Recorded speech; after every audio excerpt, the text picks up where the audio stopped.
What's going on, guys? Hope all is well. Thank you for the people that were waiting patiently before the stream even started. It's been a tiring off season already being a dad. I will not start talking about the good stuff yet till we get some people to join. I just want to make sure, is the audio working correctly? You guys could tell me in the chat. Yes, the audio is working good. The video is working good. Brandon, all right, the chat's working. I just want to confirm that you guys have everything working on the audio side. Everything sounds good. Good year. Awesome. Yeah, it's always probably a little delayed, so then boom, it just flows in. Awesome. Now we're at 52. That's great, guys. Good start. Loud and clear. Awesome. Good deal. All right. Just want to make sure everything else is good here in the settings. All right. So we'll start 67 people. That's quite a bit. So Uncle Muir, Levi, he's getting fed right now by mom. So we'll have him come in the show here at some point, but we'll save that for later. Keep you guys hanging around. Looks like a lot of congrats. All is good, loud and clear. I appreciate that. So the point of this is to obviously still interact with my fans, but obviously we have a lot to talk about at the end of the year, how things were from the beginning to the end. Obviously did not finish the way we wanted to, but all in all, it was a pretty successful year. Just seemed like we were one step away of having a dream season with Knoxville and the championship, but nothing to hang our heads on. It's all good. This sport is extremely competitive, and you always learn no matter what. You're constantly learning, and at the end of the day, that's what we're gonna do. But I still got a lot of years left, and I think the best is yet to come still. So let's see. How have I been adjusting being a dad? Pretty good. I would say everything's been going pretty smooth. Um, Sleeping a lot less. The wife definitely takes a lot of the burden of feeding him a little more than I do, but I try to do my part. But it's going all right. You guys know if you have kids, you know, it's definitely not ideal, but he's freaking cute. I love him. Love being a dad. So everything's really good. So, guys, as you or we start talking and get into things, it is pretty much a live question and answer. But I have like a list of topics I wanted to talk about.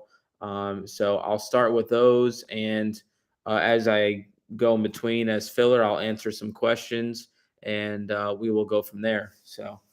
I seen somebody said, "What's next for Chili Bowl?" I don't know as of right now. I'm obviously a new dad.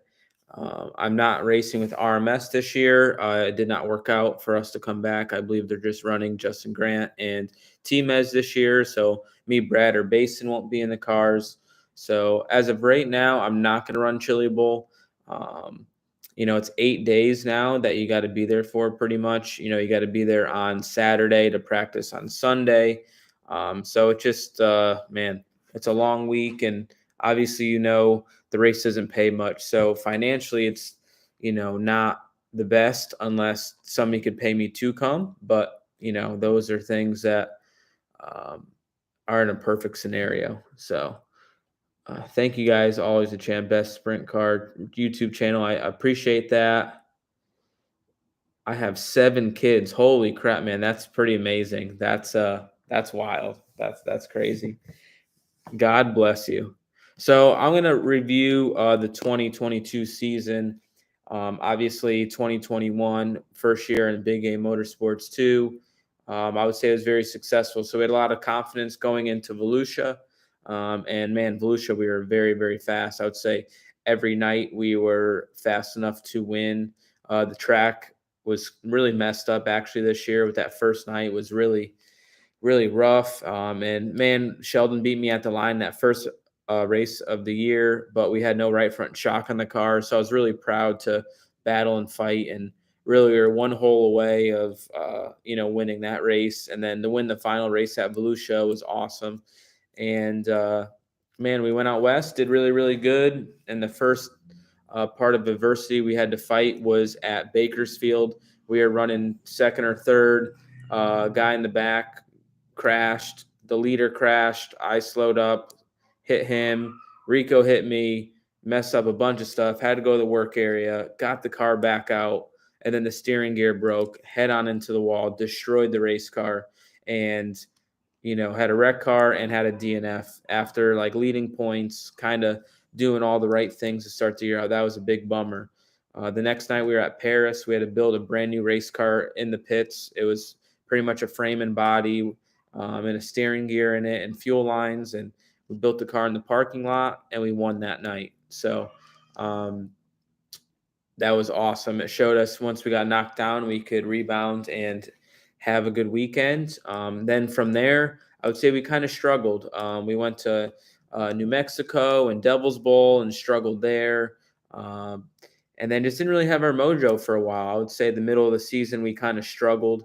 Um, and then once we got to like the month of money, that's where I think things went really, really good. We went to Eldora for the King's Royal, and we were able to win 2 races out of the 4. Obviously, they were the races that didn't pay the big money, but yeah, we won 2 there. Went to Williams Grove and Lincoln, I believe, ran pretty solid. Went to Weedsport, and we were the dominant car there all weekend. Won one night, ran second the next. And then Peevely, we did okay. And then Knoxville, obviously, it was a great week for us. Pretty good on our prelim night, put ourselves in good position. And then Saturday, man, had an awesome race car, probably one of the best race cars we had all season. Felt like the top was the place to be, and the bottom was kind of the place at the end of the race, and I had no idea and got beat. So that was definitely a bummer at Knoxville. I felt like I was in control. I felt really comfortable and confident, and kind of threw me by surprise what happened. But yeah, if you guys can, please give the video a thumbs up. Please share the link. I believe you just hit that little arrow on the bottom, and you could share it on your YouTube account or Facebook or Twitter or Instagram, wherever you can. I appreciate that. Instead of me just blabbering, I will answer a question here. Tim Martin says, "When are you coming to Australia? Maybe not this year because of the new bub. The new Sydney track is brilliant." Definitely want to go to Australia at some point again, probably when the kid is a little bit older and knows what's going on. Definitely, I would like to bring me, my wife, and the kid over for one of the off seasons and get to see all the stuff in Australia. I've been there 3 times in like 2000, I think 10, 11, and 12, and had a good time trying to build my brand, build me as a sprint car driver, and met a lot of good people over there. And I'll definitely be back, that's for sure. So stay tuned for that one day. I did get asked this year for Australia and New Zealand, but just too much going on. So let me just finish up after Knoxville. We went out to the West Coast. We did North Dakota, and I think we did Huset's and North Dakota. We ran pretty solid up there. Went to Huset's, was able to win the 26,000 to win race at Skagit, which was awesome. Then we went to not Bakersfield. We went to Hanford. We didn't get to go to Tulare, but Hanford went good. Well, actually, our California second swing, Chico, we were good night 1. Night 2, we weren't very good. And then the next weekend, it was just Hanford because I think we lost a race on Friday. We just struggled early on in the night and rebounded to like 8th, but that's where Brad really gained us on points, were the 2 California races.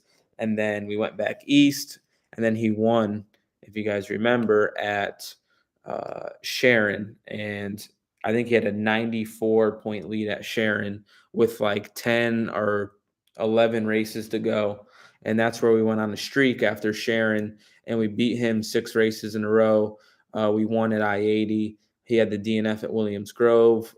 We were top 5 both nights at Port Royal and really put the heat on him to get within 16 points going into Charlotte. Felt really confident going into Charlotte. We had a weekend off. And, going into the weekend, we definitely were confident because of my track record at Charlotte. We ran good there last year. But it just didn't go our way. We kind of qualified good like we normally do and did a good job there.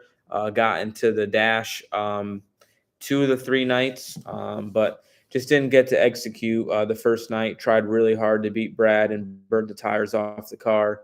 And then the second night in the heat race, we had a first good start. And the second start didn't go my way and ran fourth after starting second. And Brad took the dash spot. And after that happened, that was pretty much the opportunity, or it was slipping away at that point. Since he beat me night one, that's not what we wanted. And then night two, he was starting fourth and I was starting second. All right, this is the opportunity where I could make the dash and he doesn't. Something happens and could gain a lot of points, and we blew that opportunity. So going into Saturday night, it was kind of a Hail Mary. Yeah, mathematically, we could have still won the championship, but he would have literally had to like DNF, and I would have to run like sixth or better.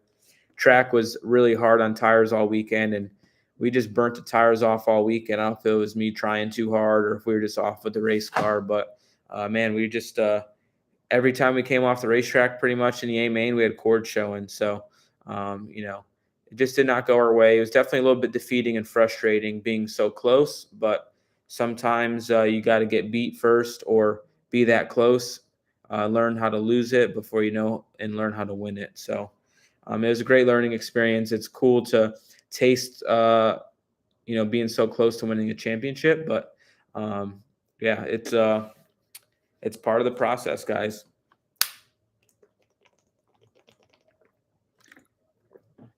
Thank you guys for the congrats. What do you think needs to change for sprint car rules to improve racing or help with costs? Um, well, I think the 360 division is a joke. A 360 sprint car engine costs just as much as 410s.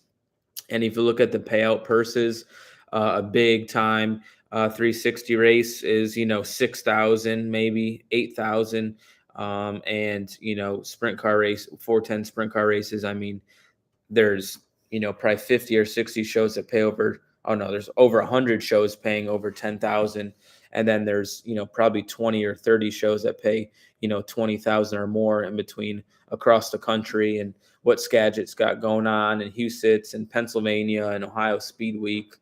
So to me, 360 racing is broken.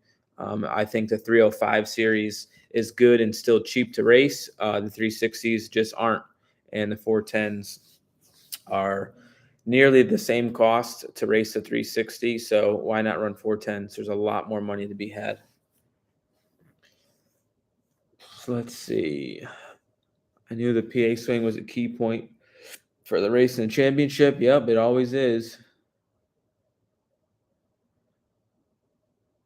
Do we need an engineer? I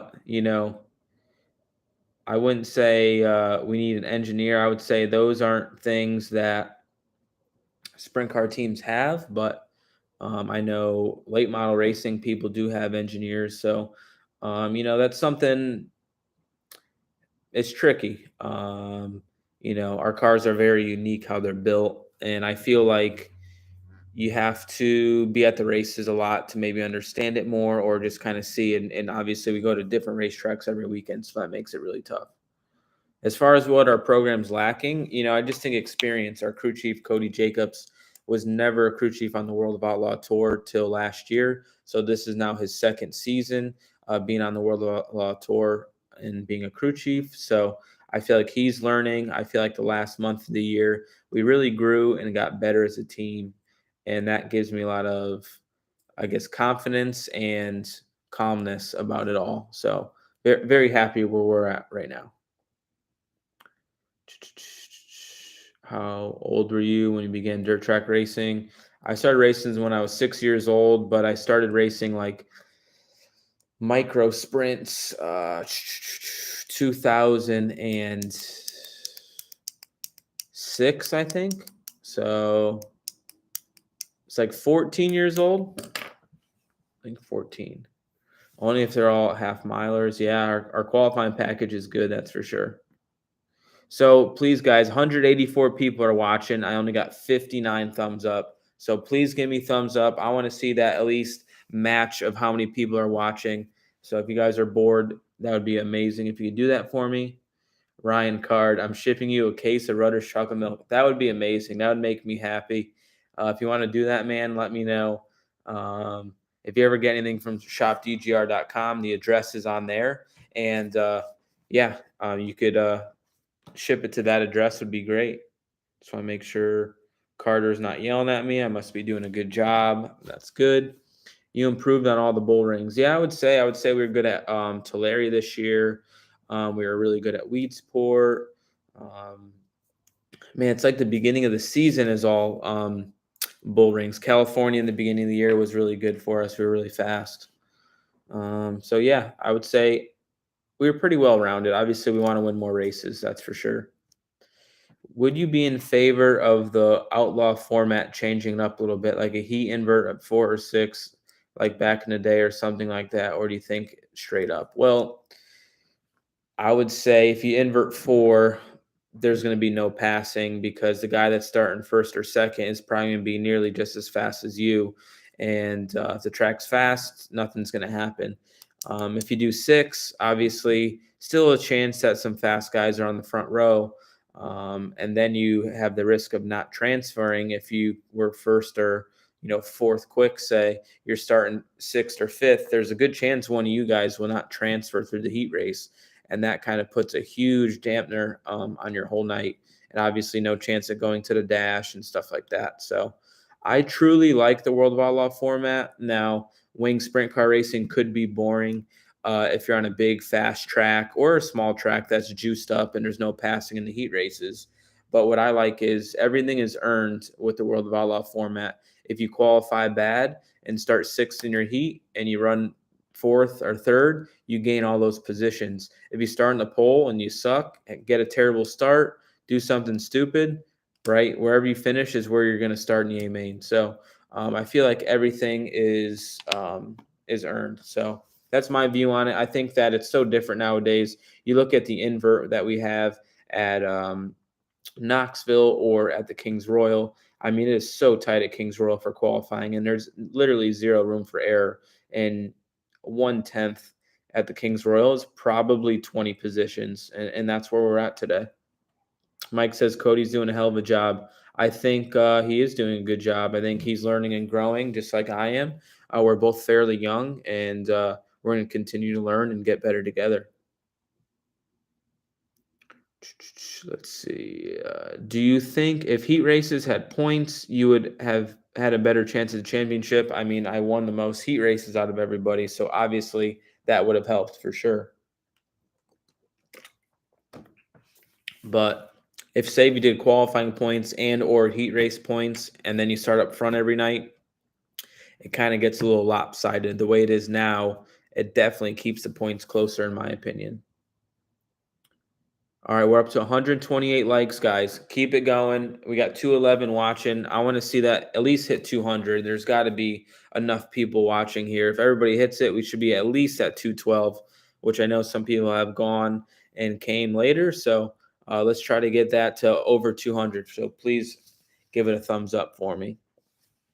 Also, guys, if I skip your questions, there is an option to send in a paid question, which you don't have to if you want to. There's no pressure, but it comes in to the top of the list and it's in bold, and I will not miss it if you do that, just to let you guys know. Some people have never done it. If you've done TikTok or some Facebook Lives, it's like sending a gift on there is kind of how YouTube does it. Is there a track that Outlaws didn't run this year that you would like to in the future? I wish we get Lernerville back. I love Lernerville. Super sad we don't get the race there. Texas Motor Speedway, another state-of-the-art facility. It's like Charlotte's twin. We haven't raced there in a long time. I think that's another track that we should go to. And I think Lucas Oil Speedway in Missouri, another nice facility. Seems like the racing's pretty good. But definitely would like to go there because I've never been. All right, so quick update, guys. I told you we had some topics I'm going to talk about. So, between selling the breast cancer shirts at the racetrack and selling them online, we're up to 396 shirts sold. So, if you times that by five, which is $5 per shirt, we're currently up to $1,980 donated through the shirt so far. But also, Al Bruner from Bruner Service Center in Enola, Pennsylvania, gave me $1,000 to go towards the breast cancer shirts and donating this to a family. I have not chosen a family yet, but so far we are at 2980, which is pretty dang good. I'm probably going to run the breast cancer shirts till the end of the week. We're starting to get low on stock. If people ordered shirts of the breast cancer shirts online, and they did not receive them, it's probably because we ran out of them and I reordered them, I believe, Thursday or Friday last week. So I should be getting them probably Thursday or Friday this week and shipping them hopefully Friday. If not, I'll get them in the mail for Saturday so you guys have them. So please be patient with me. Also, my t shirt trailer is in Indiana currently and is getting a bunch of work done to it. One of the racetracks, I got a bunch of damage from rocks and dirt hitting the side. So it looks like it has hail damage. Getting a bunch of stuff on the interior and exterior changed. A lot of things, brakes, wheel bearings, all those things. So please be patient on the online orders. If you do order die cast, I do have them here at my house, so I could ship die cast right away. But please be patient with me. I believe my t-shirt trailer will be back here like the 21st or the 20th, probably the 20 November 22nd. I'm sorry. So definitely before Thanksgiving, I'll have everything in the mail. So please bear with me. Also, another thing we're doing for the breast cancer, a good friend of ours that has always done helmets with me. His name's Pat. If you were at Charlotte, there was a Spider-Man Mark Kinzer Mopar car there. That's him. I have these race-worn gloves. I won a good chunk of my races this year with these. So I will sign these and we'll probably do like a live auction or bid, probably on Facebook, or maybe do all the platforms and update everybody what the highest bidder is. So I will sign these, and the money for these go towards the breast cancer fund, and the money will be giving to a family battling breast cancer. So another thing to add towards it. So thank you, Pat. Thank you, Al Bruner. I think we'll definitely get to the $4,000 range. 5,000 might be a stretch, but we're gonna try, and I'm sure we'll be selling more shirts online, and yeah, hopefully we get some good money for those gloves. So stay tuned for that. We'll post that probably later in the week and get that going. I like Tulare. Heck yeah, I like Tulare as well. All right, we got a paid question here. Thank you, Dan.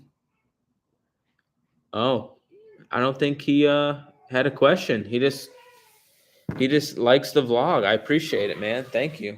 Thank you very much. All right, I got to catch back up, guys, because now I've been talking and now I'm behind on stuff here. I'm Keelan. I'm 8 years old from Florida. I met you at Volusia. David, do you let kids sit in your race car after the races? So it all depends on who it is. If it's a drunk adult race fan and they step on everything inside the car, we try not to. But if it's a young, innocent little kid that loves racing, typically I could toss them in there quick, get a picture, and get them out. But sometimes the crew guys don't like that stuff happening, and you could step on the fuel lines and damage stuff that you can't really see, and don't want to cause any issues. So if you come, Keelan, to Volusia this year, I'll get you in the car. Watching your vids, I realize you're a truck driver first, racer second. Yep, I drove every single mile this year, put over 50,000 miles in my truck this year, and had to trade it in for a new one already because it was time.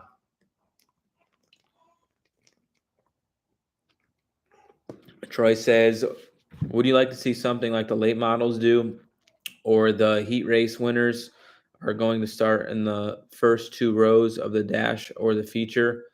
Yeah, I disagree with the World of Outlaw deal in the of if you win the dash or if you win your heat race, right? There's 4 heat races. Your quick time win your heat race, you're the first one to draw, and you draw a number 8.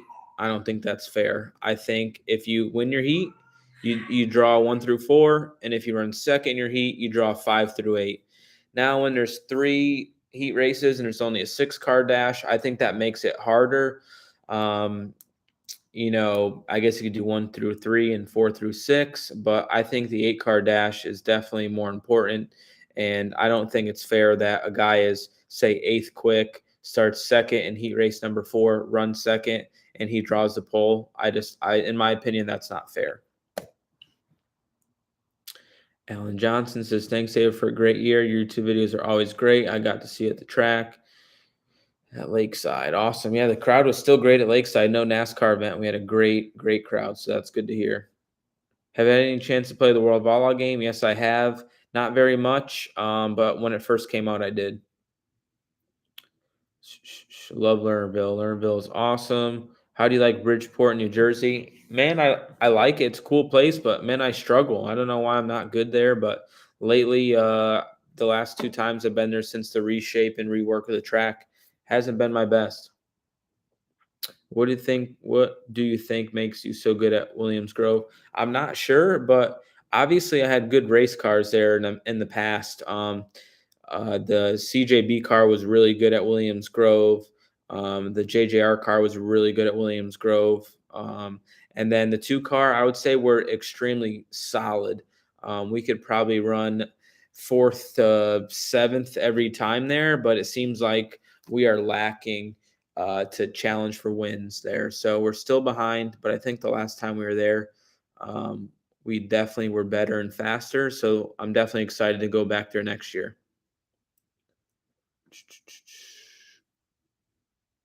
All right, we got a lot of stuff. I'm gonna miss people, but it's part of it. Zach Patterson, our tire guy. You should see the bacon wrapped chicken I'm cooking right now. All right, Zach, send me a snap. Don't burn it. Any updates on the Coyote Fox? Wow. All right, Raz. You're the guy that's always commenting there. You're the drag racer. That's another thing I was going to talk about a little bit. I have been working on those Vipers. If you guys have seen earlier in the year, it's hard for me to video because it's only kind of me and it's hard to document stuff. But I will do a garage update video here soon. And the Coyote Swap Notchback, if you guys don't know, it's a 1992 Mustang. And a Coyote engine is a modern V8 that comes in F-150s and Mustangs. So, my buddy Mike down the road is working on it. So I'm going to visit him, do a little video on it, show you guys what's going on. But I hope to have it running here maybe by the end of the month and be on track at least by January. December would be nice, but we'll see. All right, guys, 233 watching. I appreciate you guys. Only 156 likes. Please give me some more likes. Let's get that over 200. I know you guys could do it and help me out. My favorite track is Knoxville. Heat winners can only have a 4 worst pick. Yeah, I agree. Are you looking for a driver for the race car hauler this year? So we lost Trey, our car chief, this year. He is going to work in a machine shop that creates sprint car parts and hopefully own that business one day. But we have hired a car chief, which we won't announce on here, but somebody we're very familiar with, and we're really happy with what we have as a team going into 2023.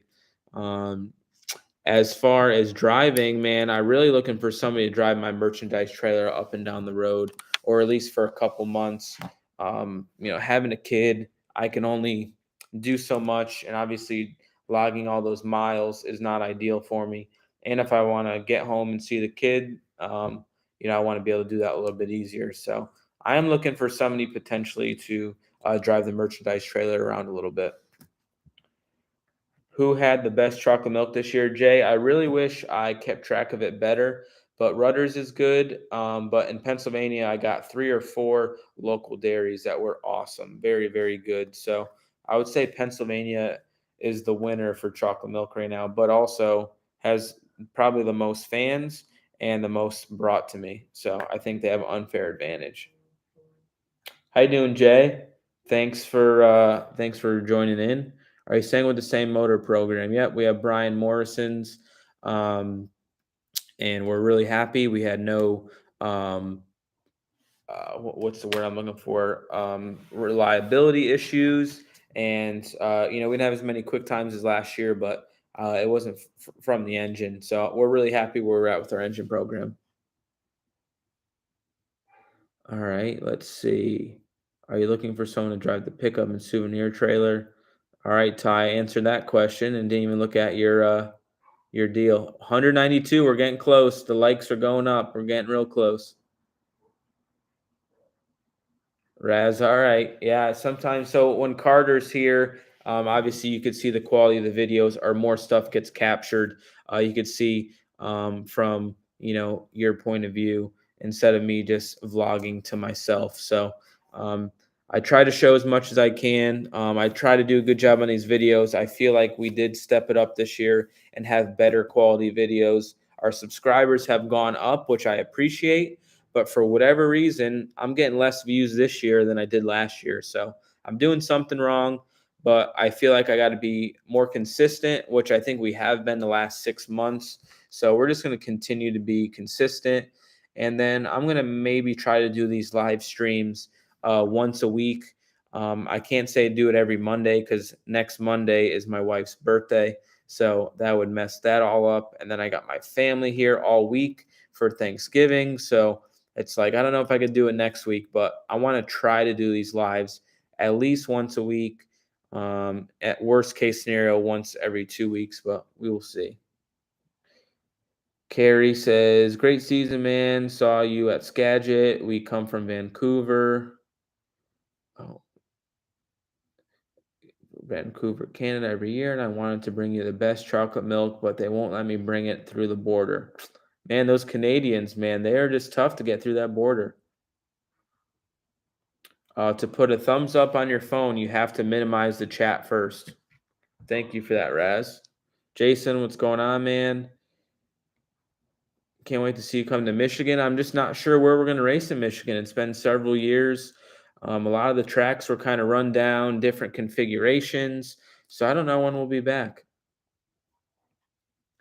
What about Zeal Creamly Milk I bought to Beaver Dam? It was rated a 9.3. Well, if I gave it a 9.3, that is top five for sure. I think the best score I've given is like a 9.6, I think. So that's dang good.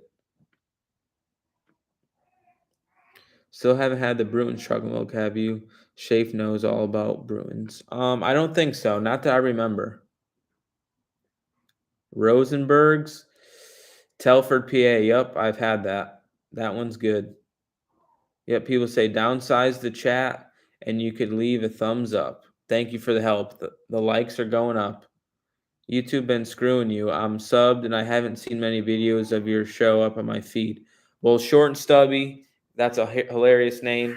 Um, Sounds like Danny Lasowski or somebody like that. But if you're on here right now, you got to ring that bell for notifications. So you're maybe relying on it coming up on your feed, like when you're on your YouTube account, it shows like suggested videos. If you ring that bell for notifications and I post a video, it'll come up as a, like, say a text or some sort of notification if somebody messaged you on Facebook, and then you will know right away when we are posting. And we were posting every single week, sometimes twice a week. So please do that. So if you guys are watching, give this video a thumbs up currently and ring that bell, and the bell will save your life.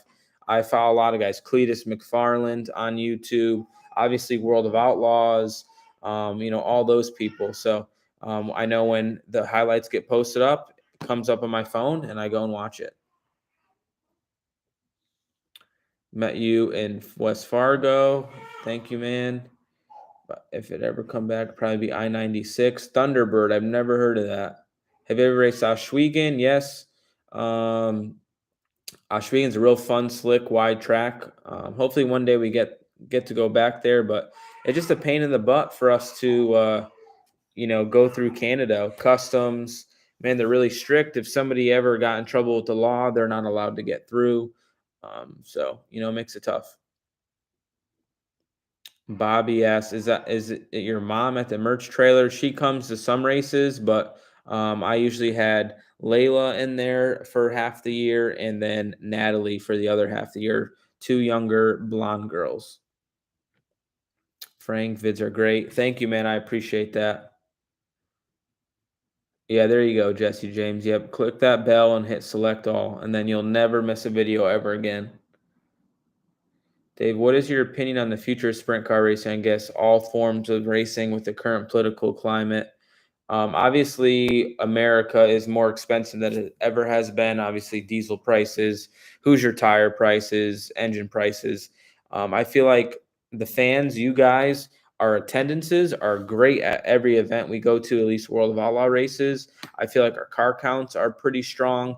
I feel like the biggest things that are the hardest to overcome is obviously inflation. People that come to the races with their families, right, have less money today than they did a couple years ago to spend money on pit passes or seats and then spend money on merchandise or food when you get there. I feel like it makes it really hard in that aspect.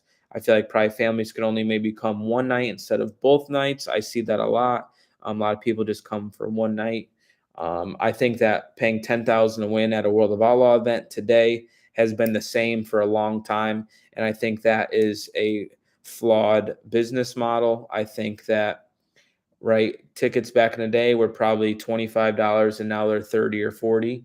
In California, 50 or 60. So I think that as tires are more, you pay your guys more. That the purses need to pay more. I think it's just the way things should be. I think what we're really lacking is car owners. There's so many car owners that merged with other people, and it seems like there's maybe 5 or 10 teams that actually hire drivers to do this for a living, and then the other tier is teams own their own teams, and they're kind of family operations, like Macri, like Marks, Brock Zierfoss, um, Dylan Norris, Dylan Cisney, a lot of Pennsylvania, Trey Jacobs, so a lot of family deals. When I started racing sprint cars, Pennsylvania had 10 or 12 teams that hired drivers to race. So I would say that's the biggest struggle is if you're trying to race sprint cars for a living, there's just such limited teams to drive for is the big problem. If you guys end up to Canada race and need a crew, hit me up, Western Canada. All right, Raz. Why couldn't you work on the rear tire at Huset's after hitting the gate? Wasn't your fault. That is a call by the World of Outlaws, and they decided us not to. The biggest reason they told us why they didn't let us, because if we change that wheel and put a new tire on, we have a brand new tire and everybody else has a used up tire. And that was a 40-lap race. And that track did take rubber at the end and had quite a bit of tire wear. So it would have been an advantage for us. And then if we won the race, a lot of people would have been mad. I think the correct thing to do would have let us dismount that wheel and tire and mount it up on a new wheel, and we had the same tire as everybody. But it's a learning experience, and yeah, that's just part of it. So is Bristol off the schedule? To tell you guys, I kind of know what the schedule is going to be next year, and Bristol is not on the schedule. So no more Bristol. I don't know. NASCAR is putting dirt on it, so but the World of Outlaws will not be there. Steve Vogelson, thank you for the $1.99.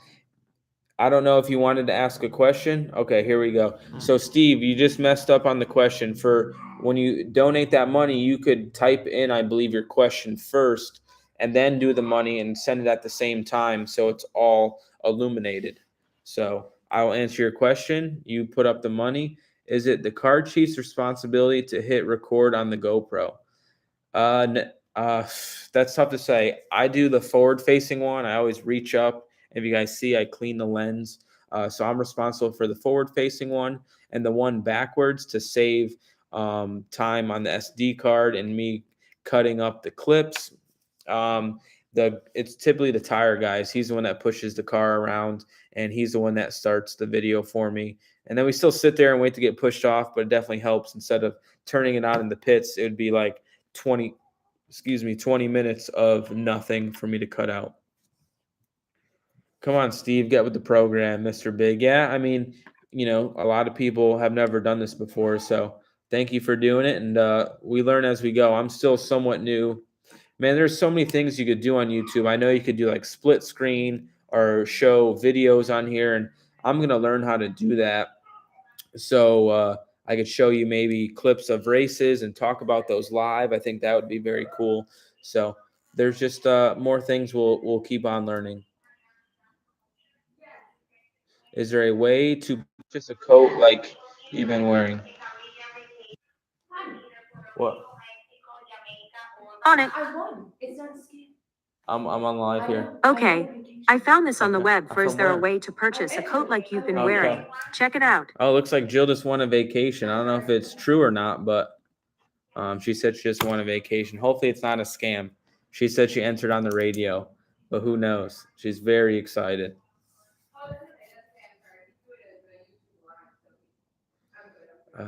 Yeah, so I hopefully I answered your question, Steve. Thank you. And we'll go from there. Is there a spring California swing?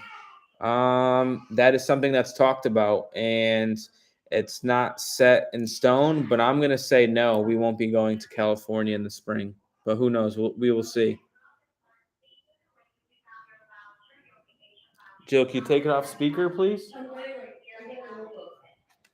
She's got to have it on speaker and have it on full blast for me. It's ruining my train of thought here, but that's all right. West Coast Spring Swing, get the axe. Yeah, see, people are understanding and hearing about it, but obviously going all the way out to California, racing just on the weekends, you know how much rooms and fuel are. I mean, I paid up to like 760 for a gallon of diesel fuel when I was out there. Financially, the teams don't make any money, and the World of Outlaws have told us they do not make money on that swing either. So it's a lose lose. But also the weather is so terrible in the spring. We get so much rain. You just never know. Mini Gold Cup in March back? I don't think so. NHRA is returning to Joliet in 2023, the national event, after several years without. Does the World of Outlaws ever plan to go to dirt track at Route 66? I'm not sure. I'm going to say no because whenever that NHRA races, I'm guessing we're probably not around that area or have a date already. So we'll see. Lindsay Papp, how many tear offs do you use every race? That depends on the track conditions. There's times where I only use 10 tear offs the whole night, and then there's nights we will use 30 or 40 tear offs in a night. The most tear offs I'll ever put on my helmet is 30. If you put any more than 30 on, it's like looking through a smoke screen, like I don't know, probably when you're 80 years old, you just can't see anything. It's super blurry and it's just not effective. So I'd rather wipe a couple times than pull a tear off. So I usually try to put. I'm usually really stingy on tear offs. It's $1 for one tear off. So a stack of 10, that's $10.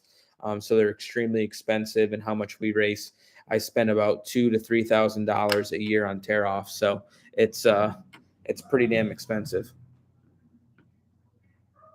Let's see.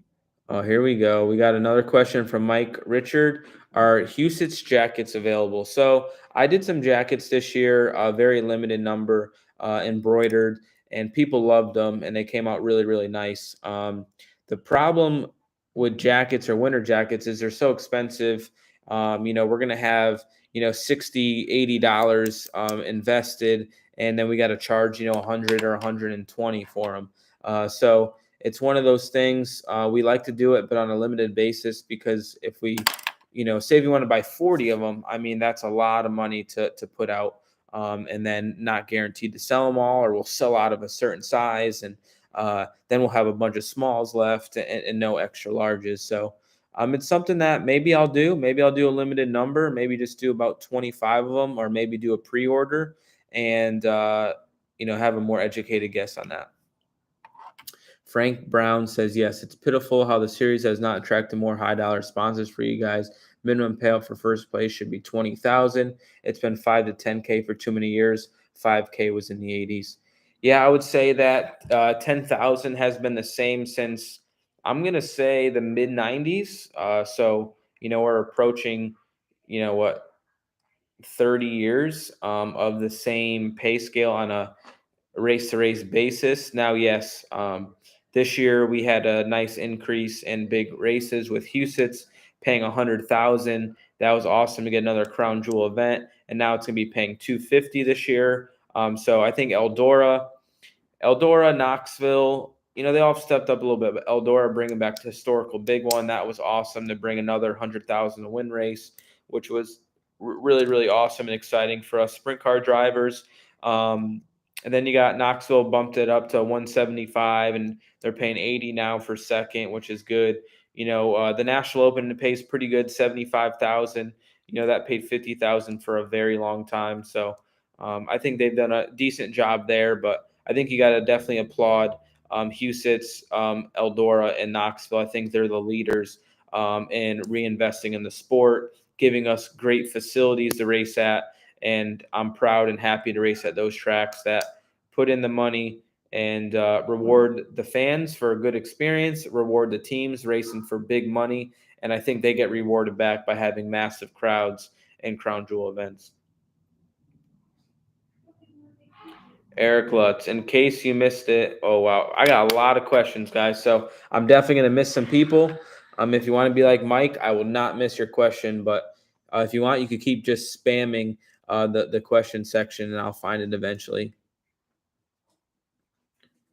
The ones that they were wearing at Huset's, yeah. So those are just kind of like crew only, but I'll work on it. I promise I will work on it. Maybe we'll do something for Christmas and have some cool winter stuff. So stay tuned. I did try to type in it first, but it wouldn't let me. All good, Steve. We'll keep learning. What is your favorite win overall? My favorite win overall is the Knoxville Nationals in 2019. Although it wasn't a super exciting race, it went green to checkered the second 25, but we dominated that race, and it was very surreal. Jeff Gordon was there. Mark Webber was there on my behalf. We had Exalt on the race car, hand painted race car. That definitely was a very, very cool weekend for me, and definitely something I won't forget. So I would say the 2019 Knoxville Nationals. My favorite track in Pennsylvania, I would say Grandview, then Port Royal, and then Lincoln or Pennsylvania, or Lincoln or Williams Grove. Calling it right now. You're gonna win the big one next year at Huset's. I feel like I'm pretty dang good at Huset's. I've been running pretty good there. Should have won one of the races this year, and I think if I didn't hit the wall, I had a chance to win 100,000. So I'm all for that. 250 is a nice day of work, that's for sure. Mark Moore, thank you for the 199 and the question. It says, "Do you just drive the car or got to do other work too?" So, Mark, every team and situation is different. I would say at the highest level of sprint car racing, Donnie Schatz, Brad Sweet, myself, Carson Macedo. In those situations, we don't have to do any work on the car. There's 3 employees, a car chief, a crew chief, and a tire guy. They have their jobs, and that's what they're paid to do. And our jobs as drivers is to watch the racetrack and make sure we do our jobs and be on the right part of the racetrack. So people like Shark Racing, Jacob Allen, Logan Schuhart, less funded, they work on their own cars. There's just so many different situations. But family deals, I would say that the driver works on the race car, but I would, like I say, on the highest level, the drivers are not responsible to work on them. So thank you for the question, Mark. Hopefully that answers it. But also, I'm very busy myself. I drive the merchandise trailer coast to coast in a little F350 dually. I also open the t-shirt trailer, make sure there's cash in the drawer of 1s and 5s and 10s.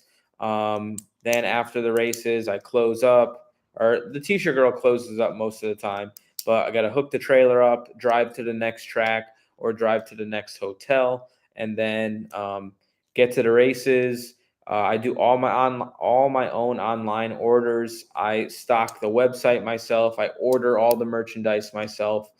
So that is a lot of work in itself. So for me, like, I don't have any more time to say work on the car. I kind of let those guys do their thing, and then I do my thing. I show up to the racetrack, show up for work, and go from there.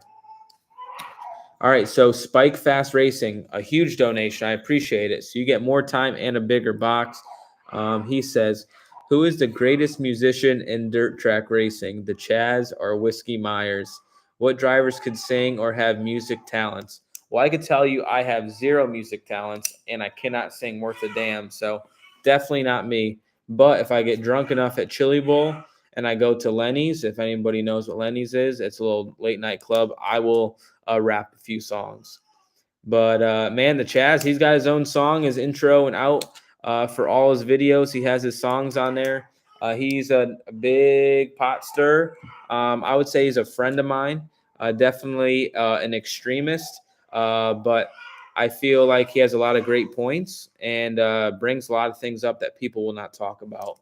Whiskey Myers, I have not seen them in person, so it's hard to say.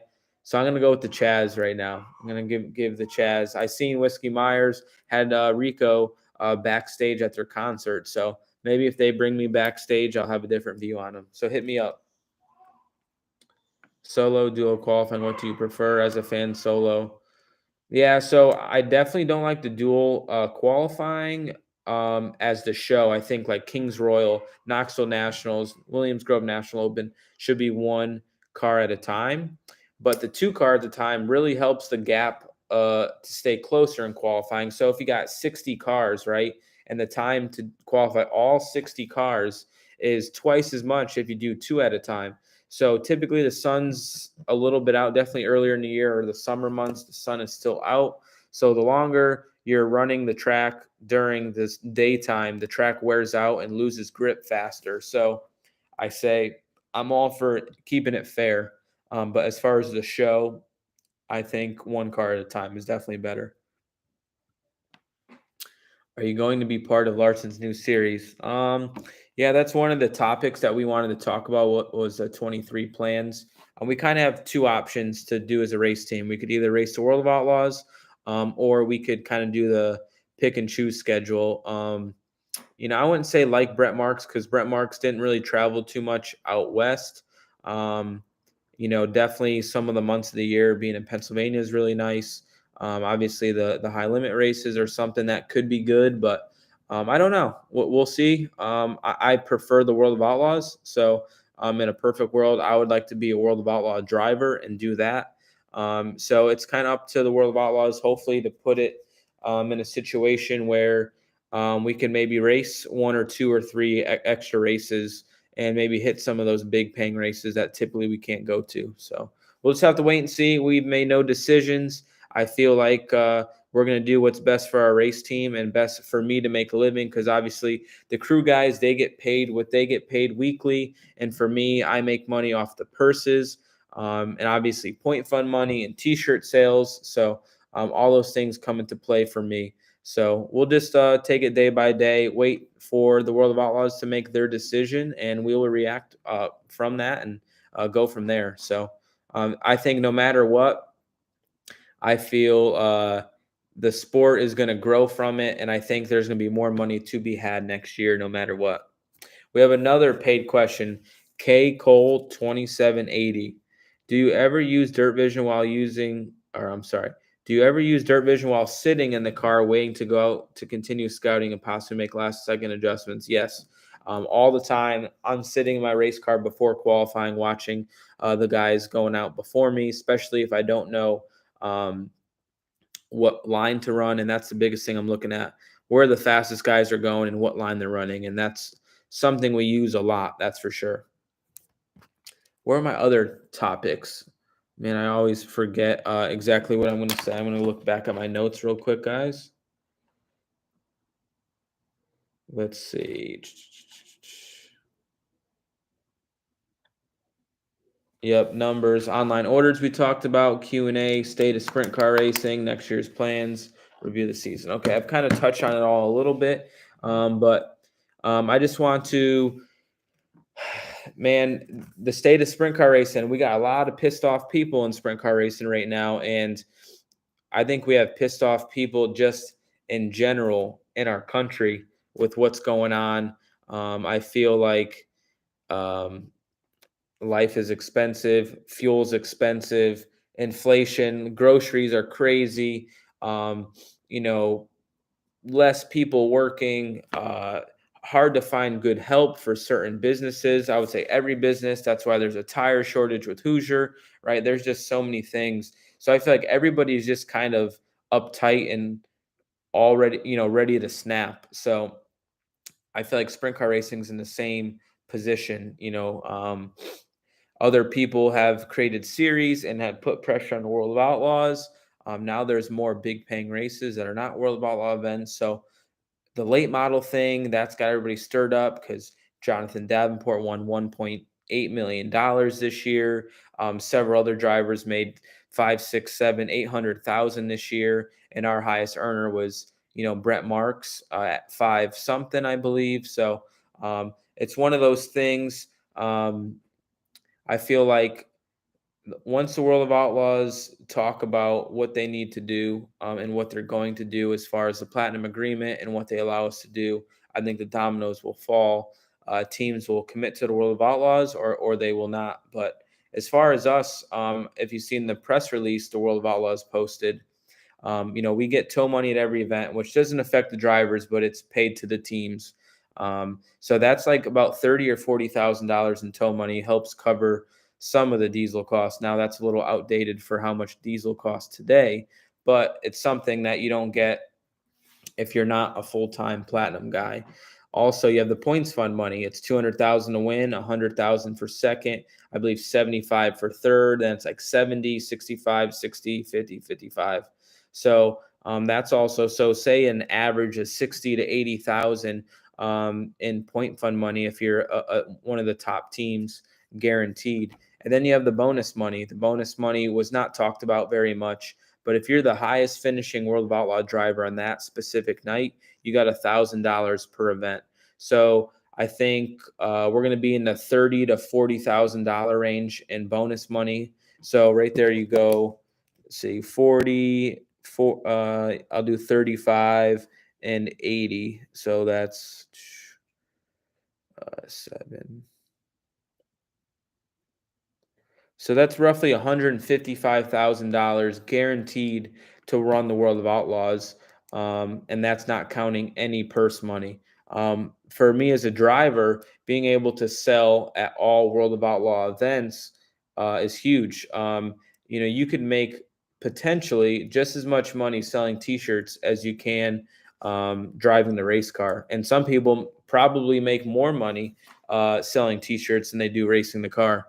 So for me as a driver that does this for a living, and obviously you can't race forever and you're not going to be at the top of your game forever, I feel like you have to take advantage and maximize your opportunity as a driver to build your brand, sell your T-shirts while you're hot, and people like you, win races, and just try to keep building and building and building all your social media outlets. And like I said, you better do it while you're hot. So that those are the things to look at. The all stars, I would say, give about half in comparison to the World of Outlaws. The championship is, I think, 80,000 to win now. Their races are like 5 to 6,000 to win. I think they're 1,000 to start, or no, 500 to start, and we're 1,000 to start. So pretty much, if you race the all stars, you race for about equally half, 50%. A lot less traveling, but you get to still run all the big races, and then you get to go to the Tuscarora 50, or you could do some other races that we can't. So, this year it was kind of lopsided with Brent Marks because he stole all that money at Eldora. I mean, he won 275,000 in 4 days or 5 days, however long we were there.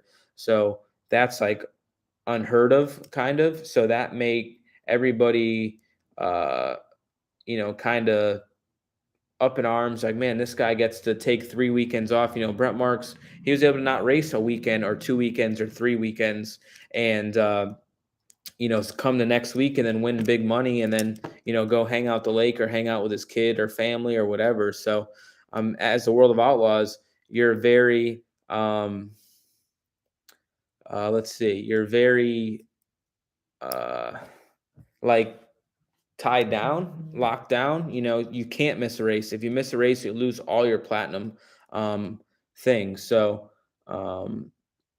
that's just one of those things you have to pick and choose. But I think the benefits um, outweigh the negatives, in my opinion. Now, I think that things need to be better for the World of Outlaws for next year. I think they made strides this year, but with the inflation rate at like 8 or 10%, it just like counteracted it, and it's not their fault. They have to deal with the inflation as well. But I think the 10,000 win races are not good enough in my opinion. I think that they need to be more. And that's just my opinion as a person. $10,000 today compared to 2,000, it's just not even close. In 2,000, you could buy probably the nicest pickup truck for 35,000. Now the nicest pickup truck could be 80 to 100,000. To me, just things are changing. Guys, I'm liking this. The viewership is going up as time is going on. We've been here for an hour and we've had the most viewers we ever had. So I appreciate it. So that means new people are here. Give it the thumbs up. Even the Chaz is in here barking in the comment section. Chaz, give me a thumbs up too. And then maybe I'll answer your questions over there. But let's get that to 300. We got 300 people watching. Let's get 300 thumbs up and we'll get back to the questions. And hopefully you guys aren't bored. Hopefully it's been entertaining for you guys. I feel like we've talked about a lot of different things. Yeah, hopefully you guys enjoy and let me know. Tell me in the comment section right now. Um, you guys want me to see, or you want me to do this every week? Maybe I could learn how to have a guest. I know on um, Facebook, you could have multiple people on at one time, but maybe I'll try to find out if I could have a guest here talk on with me. It's hard to do it. People have to come here, but not a lot of people live in Florida, so that would be hard for me to do. So let me know. Do you guys want me to do it every week, every 2 weeks, once a month? There's gonna be a lot more car stuff coming up, so get ready for that. I'm going to be doing a lot of stuff on my cars with that Fox body Mustang. My Mustang I've had forever, my 2005. The engine is out of it currently, and it got shipped to Connecticut, who built the engine because something happened to it. So hopefully have an update soon about that. And then the breast cancer stuff, we're going to pin down here at the end of the week and pick a family and send a check, hopefully several $1,000s to a family. But here we go. We got a paid question. Time is going fast. Chris Flatchman. Did you listen to Brian Carr's interview on Wing Nation? He did not sound enthusiastic about changing the World of All Out Platinum agreement. Well, he's just upset. People I wouldn't say are attacking him, but people are challenging him. And he has a great brand, a protected brand. If you look at the late model side, it's just wide open, right? The biggest names don't commit to series.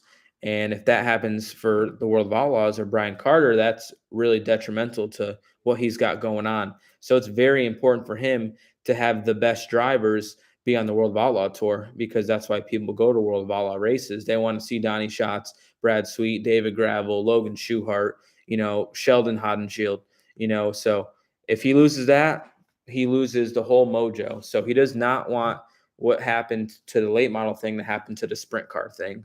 So that's why people are fired up right now. People are pissed off, and things are going to happen here soon. I feel like in a week or two, things are going to get announced. I hope, because I think it's going to be healthier for our sport for things to be resolved sooner than later. So we'll see if that happens. Now, as far as is he going to change the platinum agreement, I think he is going to do something. I think if he does nothing, I think that makes a lot of people even more mad. I think 2022, now we're going to be in 23, right? Things change, the world changes. What they did in the 80s or 90s is just different to today. The streaming stuff, we've never had this streaming stuff. They're making, millions of dollars on this stuff. Flow is, XR is, Dirt Vision is, there's all other types of streaming platforms, Speed Sport, you got all these other platforms that there's millions and millions of dollars coming in when thousands of people watch. So it's just something that has changed the game and everybody wants a piece of the pie. And I guess that is just normal, but we're going to have to hash this all out and we'll see what happens. So hopefully that answered your question, sir. Thank you for the donation. This is excellent input from your perspective. Thanks for the eye opener. No problem. Yeah, people, people complain or maybe don't know all the things you get from the World of Outlaws, but it is a pretty good package. To me, if you want to make a living being a sprint car driver, on average, if you did it for 10 years, you would for sure make the most money racing on the World of Outlaw Tour. Now, somebody like Brent Marks this year, he won all that money at Eldora. So this year, he's the biggest, he's the breadwinner. He's the one that won the most this year. But I could guarantee you that's not going to happen every year. As you saw, Donnie Schatz dominated and wins and earnings, winning so many Knoxville Nationals, several Kings Royals, so many National Opens. So, yeah, you'll just have to wait and see what happens. But I think it's exciting. I think no matter what, there's gonna be more bigger paying races than ever, and I think our sport has a lot of momentum, a lot of eyes on dirt racing, and hopefully you guys could still afford to come and support us and get to sign some autographs for you, buy some merch, and all those things. As often as you're comfortable, don't burn yourself out. Take care of Jill and Levi. Yeah, for sure. We'll definitely do that. Just going to catch up on these questions. Levi's crying over there. He's been tough to deal with during the day. Once you get him asleep, he's good, but man, it is hard to get him asleep. He is a hungry little boy, that's for sure. There's a lot of questions, guys, so bear with me. Love hearing the discussion about the money aspects of the World of Outlaws. Yeah, I mean, a lot of things that say the common people in sprint car racing don't know, but that's why you sign a platinum agreement for those benefits. It's probably like being in a union, right? A lot of people don't like unions, but for the employees, there's a lot of perks or benefits of being in the union. But yeah, it's all good. Show us the baby. He is screaming right now. I don't know if anybody wants to see the baby, but maybe that's because supposedly we went on vacation. I don't know. To me, that sounds fake, but we will see. Let's see. Good call, Scott Boyer. That would be interesting. Dave, could you have Mandy Pouch on? She has a big draw here in the Northeast. Mandy Pouch is a good friend. I feel like my wife is fairly similar looking to her, same like color eyes, skin color, stuff like that. So maybe if I had Jill on the show, you guys wouldn't even know if it was Mandy Pouch or my wife. But I don't know if I could have her on. I'm gonna have to figure out something. Uh, if we do a split screen, if they could be somewhere else and join the stream. I saw somebody say one of these streaming apps or platforms that you could do it, which I did stream on iRacing during COVID. So I'd have to go back and look at all that stuff. But if we do this weekly, obviously I'll put more attention to it and then we could do a lot cooler things moving forward. My girlfriend was so excited to see you and was so happy that you signed her shirt in North Carolina. She is your biggest fan. No problem, man. That's what I'm here for. Make fans sign autographs, take pictures, meet and greet, talk. That's part of the deal. Have you considered late models a little bit? But I'm so busy with what I'm doing. I don't really have time to do anymore. I'm kind of tapped out and maxed out. So, in my opinion, I just don't have the time to do it right. If I didn't commit to the World of Outlaws or, um, had I guess say race less and had the opportunity to give it my best effort. But if I'm going to race late models, I'm just not going to hop in and look bad. I would want to test. I would want to get some laps in, get comfortable, be with the right team or car. But as of right now, my season schedule is full. And, my two goals are three. I got three major goals that I want to accomplish as a sprint car driver. One is get to 100 wins, a career World of Outlaw wins. That's very important to me. Winning a World of Outlaw championship is the second thing. And then the third thing would be winning a Kings Royal. I've won the National Open and I've won the Knoxville Nationals. So it would be very, very awesome to have that triple crown and win all three of the crown jewel events. So we got Carter Asal. So if you don't know Carter, he has a paid question. Thank you, Carter. He is my media guy. He's the one that does 90% of all the posting on Twitter, Facebook, Instagram, TikTok, all those things. I'm the GoPro guy. He's the guy that mashes it all together. He lives in California. I live in Florida, so we're 3 hours different. Sometimes it's hard for our schedules to align. But he says, thanks for your time. Will you keep the same media guy in 2023? I don't know. We'll have to see how the off season goes. It's hard for me to be busy in the off season and produce content, but I think we are really making progress. So people in the comment section, is Carter doing a good job? Have you guys seen a big difference in 2022 in comparison to years previous? I feel like we post a lot more via Instagram, Twitter, Facebook. So let's see, give this guy some satisfaction. Should we keep him around for the future and let him know if he's doing a good job or not? And also, this would be a great opportunity to put in the comment section, what do we need to do better in 2023 to intrigue more people, to get more views? I feel like our Instagram is growing awesome and we're getting the views. I feel like Facebook is doing really well, but I feel like we put a lot of effort into YouTube and we put in a decent amount of effort into TikTok and we don't get the views back I feel like that we deserve for the time that we put in. These videos for YouTube, there's a lot of editing. They're long. You got to do the GoPros and transfer and do the vlogs on your phone or a camera. So let's go through these quick and read through them. Yes, a lot of Instagram. Yep, I think the real thing is awesome right now. Yes, he does a great job. Love his weekends with you. Understand you can't make it every show. Yeah, he works a normal job, and then I just can't afford to pay him to. I can't afford to pay him to come every weekend. I got to pay for flights, hotel rooms, and then pay him a rate as well. So, I pay him on like a monthly deal that he does all my stuff for me. So it's really hard for me financially now. If my YouTube channel gets to me where I'm getting 20, 30, 40,000 views per video, that gives me a lot more money to invest back into the social media. Currently, I feel like I'm investing quite a bit for what I'm getting back. But my mindset and what I want to do moving forward is just keep building and building, and then it'll pay off at the end.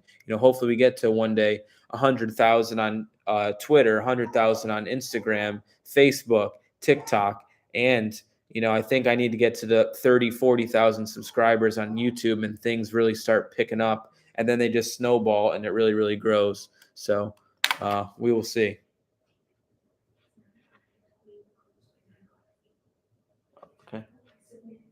Okay.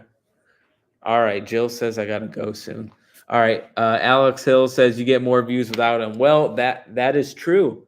My first videos when I was with JJR, I did simple videos. I did them all myself. I was getting 30,000, well, not 30,000, but 10,000 views, and then some got 30 or 40 or 50,000 views. Now we have these better quality videos, and we're getting less views, and we have more subscribers today than we did in the past. So it's like, what the heck? How does that make any sense? But I'm proud of what Carter's doing. He's doing a good job. I feel like if we keep doing what we're doing, we're going to get paid back some way or another. So if you guys are on this, tell your friends, hey, if you don't have a YouTube account, make a YouTube account. It's free, doesn't cost you anything. It's pretty easy to make. You can hook it up to your Gmail account and just click the subscribe button. And when you click that subscribe button, ring that bell for notifications. Whenever I post a video, you guys will not miss a thing. Spike Fast Racing. How can the fans get David Gravel to wheel a super late model at the Silver Dollar Nationals at Huset's in 2023? Huset's needs you get revenge on the gate with a late model. The fans demand. I mean, that'd be a good headline. And obviously the boss, since he owns Huset's, would have no problem with me racing that race. But I pretty much guarantee it's on a weekend and we're racing with the World of Outlaws. So that just doesn't work out with our schedule. Also, if I have no experience in a late model, I don't think I want to be on a small bull ring because, man, those things seem hard to rotate. And, I'm not sure that would be the best place for me to start at. But, hey, you never know. The Chaz versus Little Gravel rap battle live on YouTube. I would have to be drunk for a live rap battle. So I don't think I could rap battle, but I could karaoke rap. That's for sure. Shorten your videos to get more views. So that's something we struggle with, right? Like if we post something just a few minutes long, but then if we do GoPro clips, you just do a vlog before and after, right? You have like 4 minutes of vlog, easy, maybe 5 or 8 minutes of vlogging. And then you're throwing in the GoPro stuff and Dirt Vision stuff, which could be heat qualifying, heat race, dash, and A main. So, what is too long and what is too short? I feel like when we have a big racing event, it's good to have those 20, 30-minute videos. But I think the sweet spot is like 8 to 11 minutes. But nowadays people like the short stuff. That's why shorts on YouTube work really good. And what's it called on Instagram? I think they're what's it called? Reels. Yeah, the reels on Instagram work really good. So I think people like um, the short, fast stuff nowadays. Add better audio. I'm not sure what you mean by that. If you mean better audio on the vlogging side, I use my cell phone quite a bit, so I probably need to get an external mic. So if you're referring to the vlogging side of audio, that's what I would have to do better on. If it's the action stuff on GoPros, um, the GoPro can't or audio, it is what it is. I only can do so much. Uncle Muir, more ratings of pizza. Need a mic. Okay. Add better audio.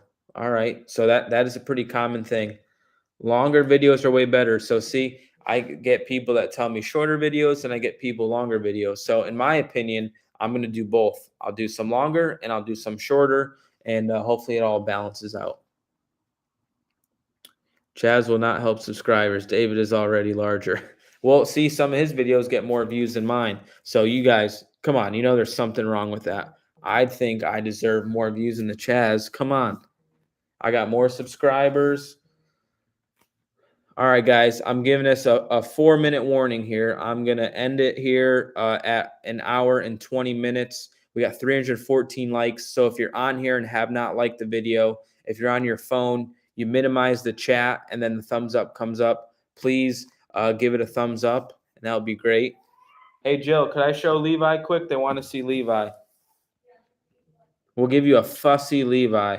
But shotgun chocolate milk, Brit, I don't know how good that will be for my inside. So if you got any last minute questions, let me know. You racing Lamollets? No. Spam. If you guys follow Cletus McFarland on YouTube, spam his comment section. Say, why don't you ever respond to David Gravel? He deserves to be in Lamollets. I've tried to reach out and get a hold of him and have had no luck reaching Cletus. So I'm not that far away from him. We have a lot of things in common, and I feel like we'd be really good friends. And it'd be good to just come together, and we got a lot of similarities. Sorry, what's wrong? Well, I don't want to be seen. That's fine. I haven't even gotten to. Oh, Levi, here he is, little dude. There's Levi, the big boy. He could stand already. He's gonna be walking soon. He's only a month old, but he's gonna be walking really, really soon. He's doing good. He just likes milk. He loves milk, and he loves to be on our chest and sleep with us. He does not like sleeping in his bed on his back. He's a little pain in the butt that way, but he loves the milk coma. He finishes and he's barely conscious, cross-eyed, spitting up, but he's very good. He's a sweet, sweet little man. He's healthy. Everything is great, so can't complain. Cletus collab would be sick. I know. I need to just get a fast car and show up to Bradenton and say hello and hopefully impress him. And but man, he has grown so fast. I've known him from the beginning, and man, he has just blown up and done a really good job. Yeah, the cheeks right here. They're the softest little cheeks I've ever seen. They're awesome. So we got a minute and 20 seconds, guys. Any last minute questions, please ask. And then me and Levi are going to go hang out for the night. I appreciate it. I'm impressed. We are over 250 people watching the whole time. Please like this video, guys, before it ends. Thank you. Thank you very much. How different is turns 3 and 4 at Devil's Bowl compared to 1 and 2? Way different. 1 and 2, very sharp and tight. Oh, all right. Bye. 1 and 2, very tight and uphill off of 2. 3 and 4 feels like it's downhill and a lot more sweeping. They're very different. Will Rodman do off days with you sometimes? He asked me 100 times to do off days. It just never worked out. I hope to see you, the World of All Sprint Cars at Devilsville Speedway, and maybe Martin Edwards should attempt the race. I'm not sure who Martin Edwards is, but we'll be at Devilsville at the World of All race. You may have to bring him some chocolate milk for sure. Interview your crew and let them explain their duties on race day. I could do that for sure. High limit. Gonna run Skagit for Dirt Cup. If we can't run Skagit Dirt Cup, one, it's way out there, and if it's on the same weekend as Husitz, we'll obviously be at Husitz. So, yeah, I don't think we can. Short videos don't connect to the audience. Thank you, Chaz. Again, I think that short videos are meant for Twitter and Instagram. I think if you want to see videos in depth, you kind of go to YouTube, in my opinion. You ever get into a fight with my brother, Brian Carter? No fighting with him.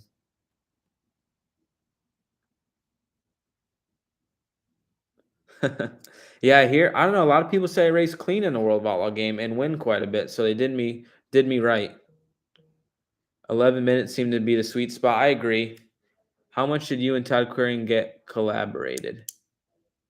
I'm not sure exactly what that means, but we've been friends since I ran the CJB car sponsored by GoMuddy.com and Big Game Tree Stands, his companies at the time. And yeah, obviously this is my second year with him, and next year will be our third. Favorite track is Knoxville. Well, thank you guys very much. If you're on here and did not like the video, give it a thumbs up.